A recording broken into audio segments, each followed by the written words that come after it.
So I wanted to do a couple things and it all ended up fitting into one video. Today, I'm showing you how I do this really glam bombshell black smoky eye. It's like elevated from a regular glam, but it's nothing that you cannot do. Like, it is still quite wearable. But I just wanted to show you how I do it because I haven't seen anyone do it this way exactly, except me. I have a tutorial on this from a couple years ago. I wanted to update that video. For the rest, I just did a random shopping spree, I guess, at Sephora. So I have new face products that I want to share. So it's like 2 videos in one. Makeup tutorial for the eye makeup and then some of my first impressions on the face. Okay, seriously, how did I not notice that my microphone was not on? So here I'm just prepping the eyelids with some primer. This is just my regular concealer, and then I set it the same as my under eye.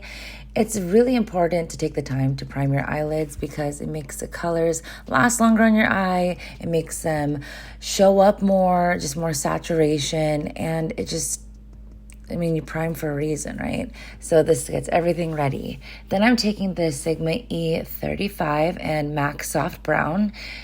My mouth is moving because I didn't realize the microphone was off.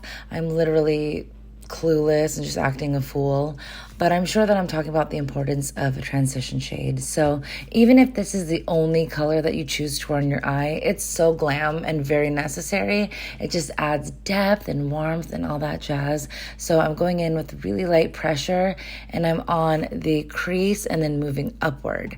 So because we're doing a black eye, this will make the gradient really beautiful and you will not have a harsh line in sight. So just go in, take the time to blend everything out.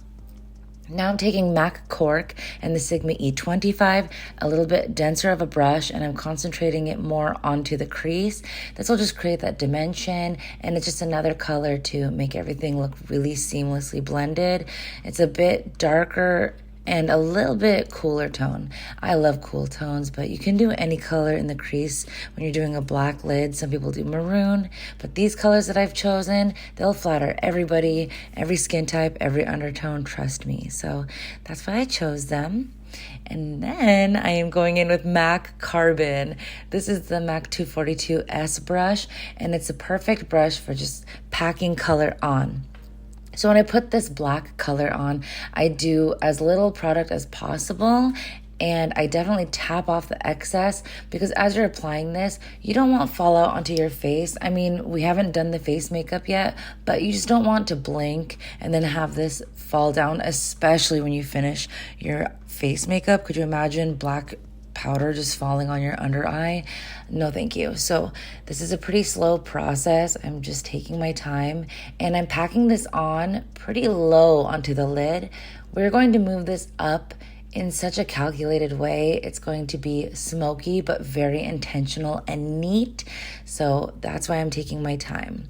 Build up the color, make it as concentrated as you like. I didn't go in with a gel base or anything like that because I actually think this color in its true form is really wearable. It's smoky, it's black, but like gray black. I just love it.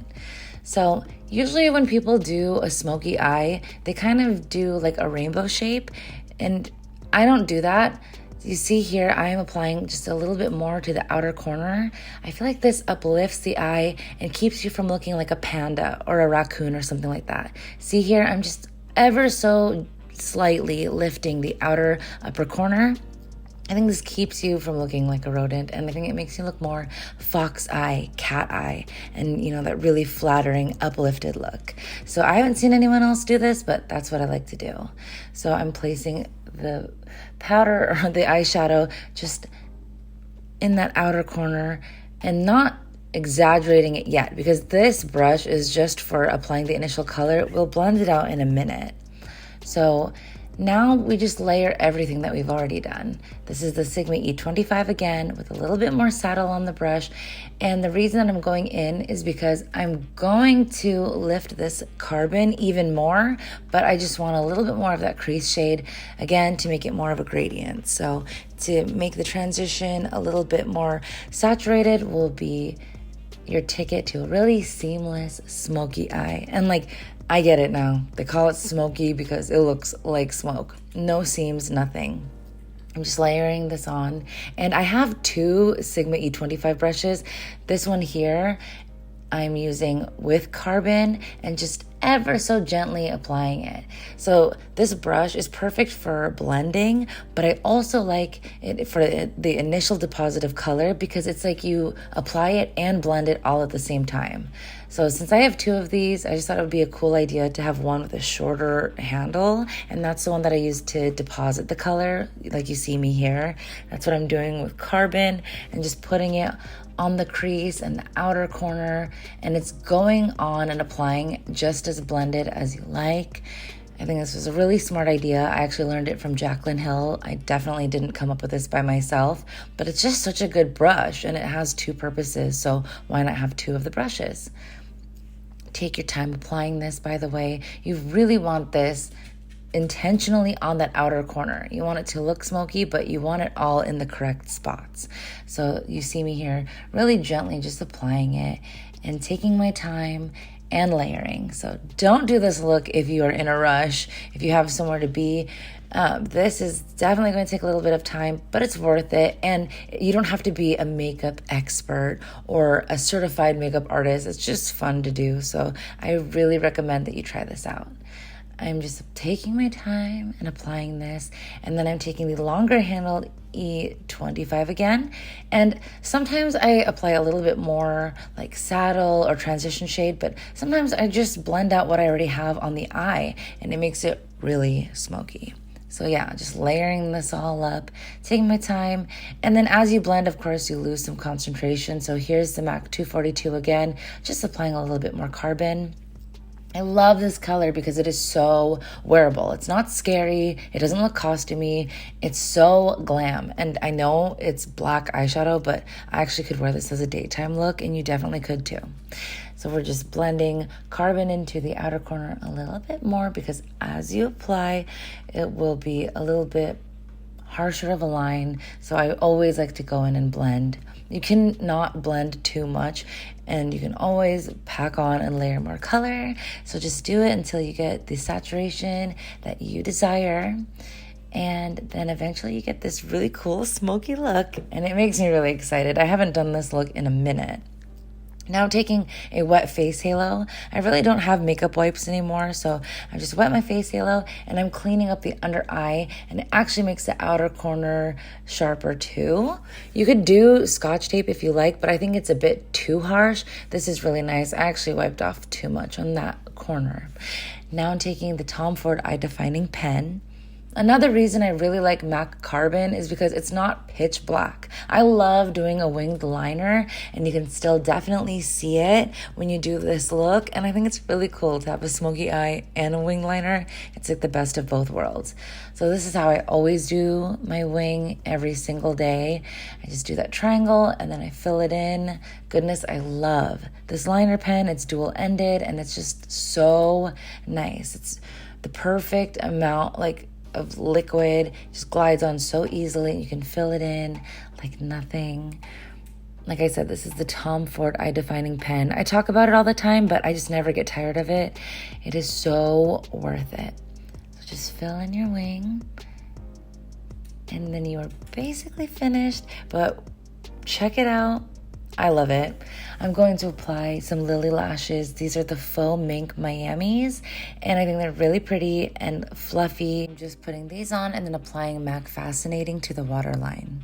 And I finally realized that my microphone was off. Let's move on to the face. This looks a little crazy to have eyes like this and then nothing else on. So let's get this started. So I have two primers that I want to choose from. There is the Dior Forever Skin Veil, and this has SPF 20. And the claims on here are mostly just about being a sunscreen. And it says extreme wear and moisturizing primer, correction, protection, illumination with sunscreen. And I also bought another primer. This is from The Ordinary. This is the High Adherence Silicone Primer. So this one is already speaking my language. I wonder if I could just use both.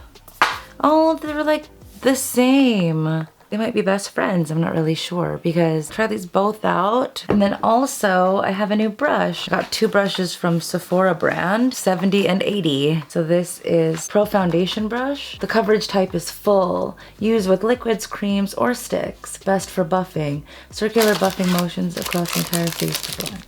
The bristles are flat and dense. Okay, what is the point of this wrapper right here except for to ruin my manicure? That's just silly. So which primer should I put on first? I think I'll apply this all over the face. Let me just look at it first. Oh, it has color to it. Oh, it blends in. Smells like Dior and a little bit of that sunscreen smell, but that's okay. I just apply this on the face, I guess. Is this too much? I have no idea. I don't know what I'm doing. Help. Why do lifeguards only put sunscreen on their noses? Shouldn't they know that it's supposed to go everywhere? My skin already feels so much more moisturized. Wow. Feels plumped up. I like that a lot. And then I'm going to take this High Adherence Silicone Primer.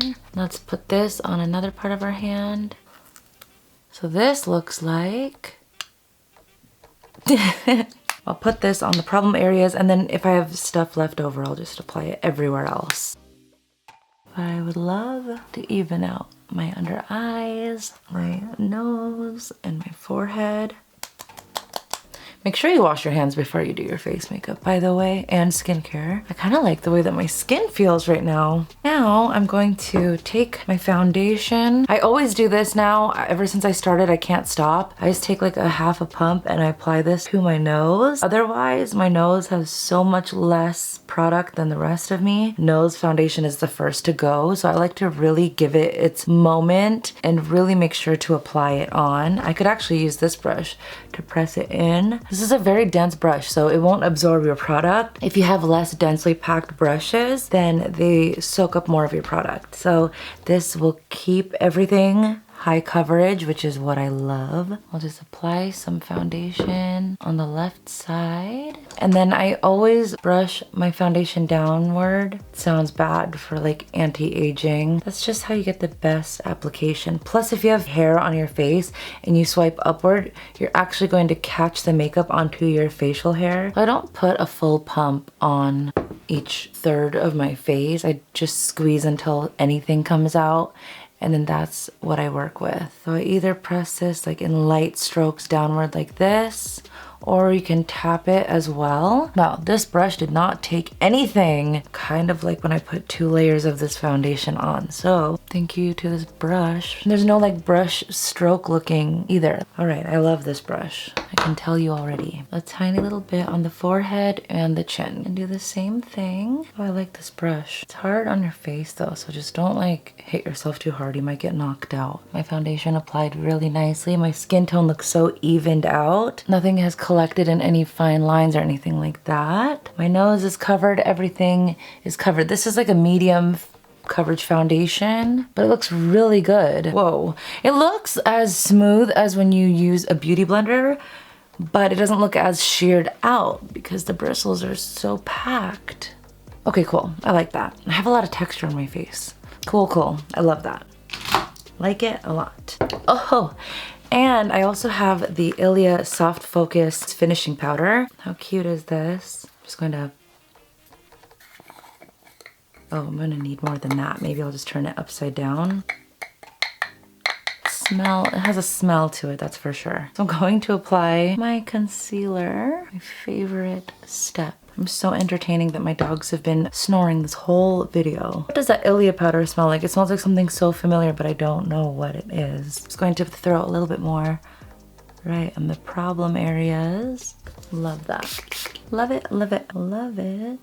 And then whatever is left over, I just press onto my nose just to bring it out a little bit as well. Lighter colors bring things out, darker colors bring things in. So I don't really want to have my under eye come at you closer than my own nose. Dip into this soft focus powder and see how it sets. This was sold out for a while on Sephora, so I did not get this in the sale or anything like that. But once it came back in stock, I bought this and then just did a little bit of shopping, which is why I have this random bunch of new Sephora products. What? Where are my wrinkles? What? My wrinkles are just gone. Oh geez, sorry. I'm just going to put a little bit more. Wow, my under eye has never looked that smooth. I kind of want to put this all over my face. I'm going to take the La Mer powder brush. It's white though. I hope it doesn't give me a white cast. I have black shadow on. I don't want to look like a panda. Wow. I am really impressed. Wow. So I'm going to take this Dior Contour Backstage palette and this Sephora number 80 Pro Brush Bronzer Brush. The intensity level is medium. You can use with powder and it's best for all over bronzing. Oh good, this doesn't have that weird thing. You get me. I already like it. And it looks like a microphone, so you're like, all I can say is at least I wish this palette just had this color, by the way, because this is so small. I'm scared I'm gonna dip into the other colors. Ooh, I love this. I love this. It feels like I'm rubbing a chinchilla on my face. Whoa. This feels so nice. Oh, this is so soft. Have you seen how this applies? See how light the bristles are? This is perfect for like when you want to apply the all over color. You know what, with this nice of an application, maybe I'll even go in with this color. I've always been intimidated because it's so dark brown. It's a deep color, but I'll mix these two there and just add that warmth around the face. Wow. And then I'm going to take the NARS Ita brush to contour the nose. Really lightly bring this down. I'm going to bake underneath with the Fenty Beauty Pro Filter Powder in Banana. I do like a structured bronze, but I liked being able to apply the color all over. I don't like applying it so precise. I feel like it looks really harsh. I like applying it with a soft brush like I just did, and then cleaning it up with a sharp brush like this. This is MAC Costa Riche. I'm just putting this on the outer third of the eye. And then I have this MAC 2, I believe it's a 219. I'm just going to blend the product I already have on without dipping into any shadow. We'll just do some MAC Melba, love this, with the MAC 129. From the 219 to the 129, really lightly apply. I like to apply the blusher when I have the baking still on, just to make sure that it doesn't fall underneath the bronzer. And then I'm going to set everything with the Urban Decay De-Slick Makeup Setting Spray. These do not look like any other Miamis I've ever used, and I'm really glad that I put the setting spray on because the wetness kind of gathers them up a little bit so they look a little less fluffy. I didn't love how fluffy they were. I think that looks a lot better. Just gather some, a little. This is the Anastasia Beverly Hills Brow Gel. This is just some clear brow gel. I don't do anything else to my eyebrows because I've had them microbladed now thrice and they just look so perfect. I trim them, I pluck them, but when it comes to makeup, all I apply is brow gel. This is a Sonia Kashuk fan brush. You can use any brush, any highlight. Just touch up the liner, Le Volume de Chanel. And then for lips, okay, scratch that, guys. I put on KKW Beauty Lip Liner in Nude 1. I overlined a little bit and then I put it all over my lips. Classic K on top, and then the tiniest bit of Super Nude gloss. With this stuff, I want this to stay so nude, so this I just put right on the lower middle and just smeared it all around. I get so scared of nude lips because I feel like they wash me out, but this is deep enough to where I feel like my face still has dimension. So yeah, that is today's video. It's such a mess, but it's like an organized mess, you know what I mean? Kind of like this look. It's like a messy, smoky eye, you know what I mean? It's not too calculated, there's no harsh lines, there's a gradient, so it's kind of like a mess, an organized mess. I really appreciate you watching at 9, 10, 11, 12. So that was 4 hours ago when I filmed. I've been out and about. The primers held up so well. I'll show you it close up. My face looks still like it did when I first did the makeup. And that Ilia Soft Focus Powder, it's like I don't have pores. So that's all great news. The eyeshadow holds up really well. It's so nice. It doesn't fall all over. It doesn't fall all over your under eye, because even if your under eye product is fantastic, if you had black eyeshadow fall on top of it, you kind of will ruin your makeup. You know what I mean? But this all stayed put. So yeah, I didn't even know that this was going to be that kind of first impressions video, that it has the check-in, the 4-hour check-in. I might do this look a few times in the summer. Like when it turns into summer, I don't like to do the minimal like tinted moisturizer. No, I've never been somebody like that. If I wear makeup, I do the glam thing, and this is actually one of my favorite looks. If you want to see more makeup and more luxury, I have a bunch of videos on my channel, so tune into anything, and I'll see you in my next one. Thanks for watching.